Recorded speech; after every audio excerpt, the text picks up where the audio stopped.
Hey guys, oh my gosh, it's been a little bit of a week. I have a cold, Kyle has a cold, so we're not feeling too great. So far, Matt doesn't have a cold, but I'm not so sure he's going to be able to skip out on it with both of us, both of us having a cold right now. So, yeah, it's been a tiring week so far.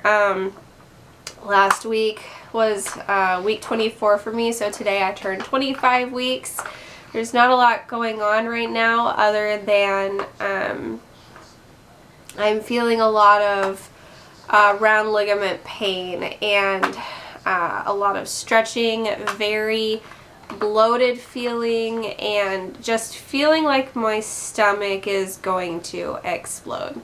I can eat a little bit of food and I feel like I've had a 3-course meal and I'm still hungry, but I can't fit anything else in my stomach. So I'm running out of room to consume as much food as I'm used to consuming at one time.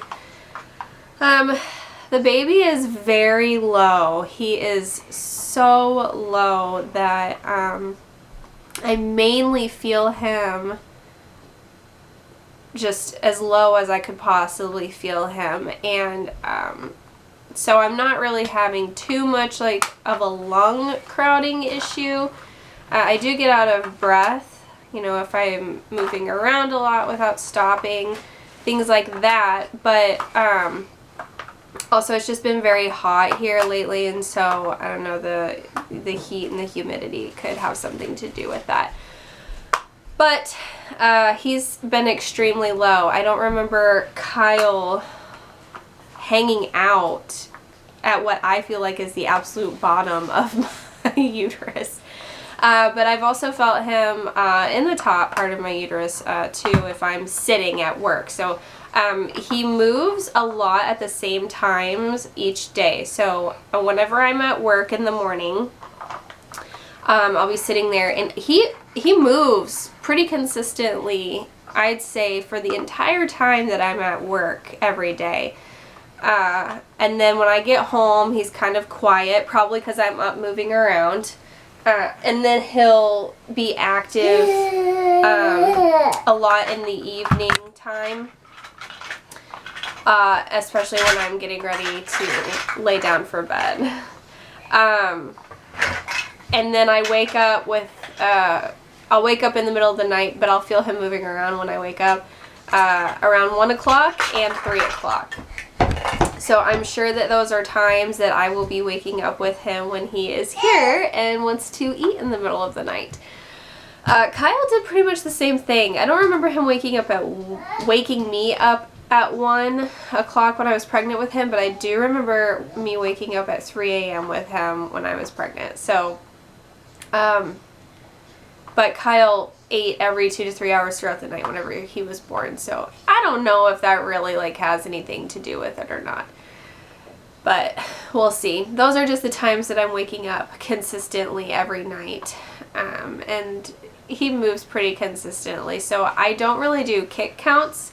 My doctor hasn't mentioned it to me yet. I have an appointment tomorrow, so I'm not sure if he'll start mentioning that to me, but I'm sure that if he asks me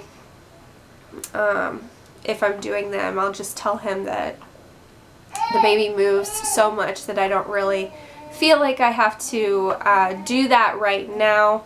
This is, from what I understand, like the time period that your baby is most active anyway, so I'm mainly just tracking like consistent movements to see like if his activity is remaining the same, and it is every single day. I'm sorry, my voice is so messed up.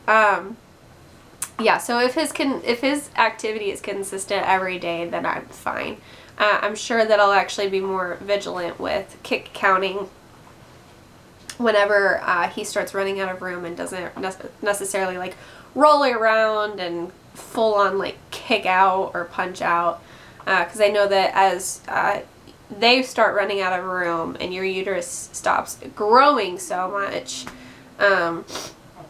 they can, their movements start to change. They don't, it's not like as violent of movements as they are right now. So that's the main things that's been going on this week. I have not been taking any medicine whatsoever.